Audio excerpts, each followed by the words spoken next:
All right, now what we're going to do here is we're going to convert from empirical formula to molecular formula, okay? And we're going to use this demonstration on page 249, question number 1. And this one shows up a lot on the SOL. This CH is the empirical formula. Now, it's given to you, okay? Frequently, you could go all the way back to where you're just given percentages, okay? And then you have to calculate the empirical formula yourself. In this problem, you're given the empirical formula. You understand? Now, here's the deal.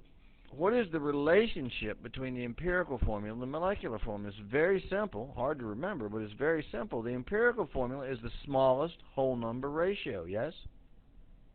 Well, the molecular formula may or may not be the smallest whole number ratio.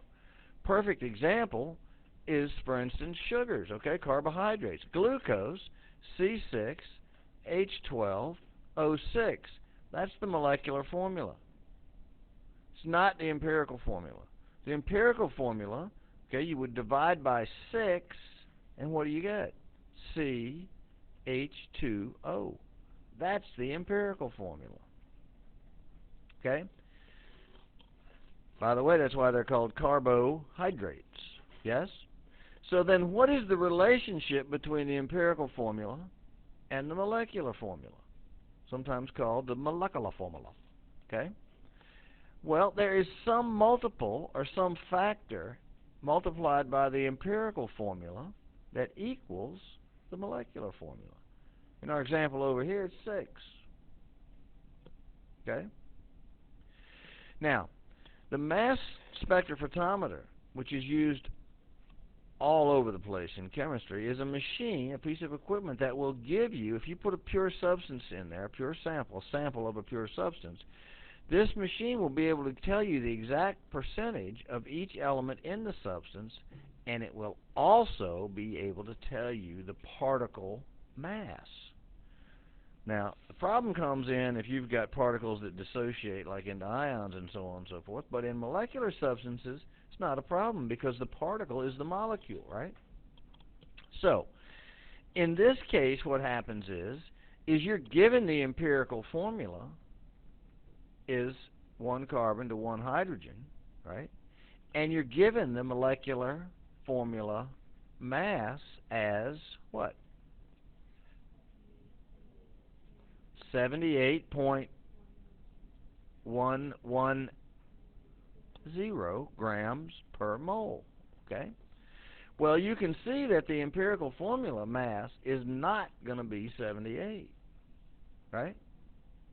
And now again, this is where you have to call on your mind, your logic, to realize that if this is true, that this factor X multiplied by this empirical formula equals the molecular formula, then that same factor multiplied by the empirical formula mass will equal the molecular formula mass.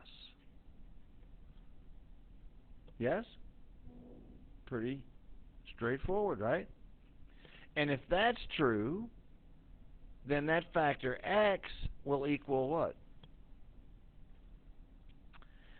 The molecular formula mass in what relation to the empirical formula mass? The molecular formula mass divided by the empirical formula mass will give you that factor. And then all you have to do is take that factor that you calculate, multiply it by the empirical formula, it gives you the molecular formula. Furthermore, you can double check because you have the mass and make sure that the molecular formula you calculate has the mass that you're given. So in this case, the empirical formula mass equals what? It equals 12.01 grams for each carbon plus 1.01 gram for hydrogen equals what? 13.02 grams. Yes? Hello? Okay. And so now we take what we know here, and the problem again for you to be able to solve this is to remember this, and we say, okay, well this multiple of this empirical formula is going to equal the molecular formula mass divided by the empirical formula mass.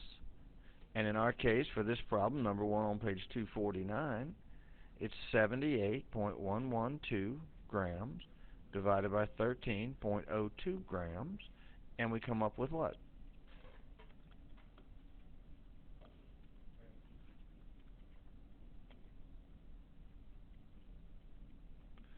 We come up with 5.999 999. I think I got a 38 there, or something, 385, okay? Well, where I come from, that's 6, okay? And I'm only being half smart alecky about it. But in terms of chemistry, you're not going to get any closer to a whole number than that, right? You're within, what, a 10,000th of a whole number? Take it, okay? And if you don't like it, take it and check and see if it makes any sense. So if we call this 6, then what do we have? 6 times the CH is going to equal C6H6, which is benzene. It's a ring. It's an organic ring. But the molar mass is going to equal 12.01 grams times 6 plus 6 times 1.01 gram, which is going to equal what? Real close to 78 grams per mole. Yes? So, we can assume that we've calculated the correct molecular formula. Okay? The molecular formula, calculating the molecular formula from the empirical formula is actually quite easy if you can remember all these relationships and the terminology. And that's why it's very important to go to the vocabulary section of each chapter and learn the vocabulary. And you can take that right to the bank. That's straight from Kemosabe to you. Au revoir.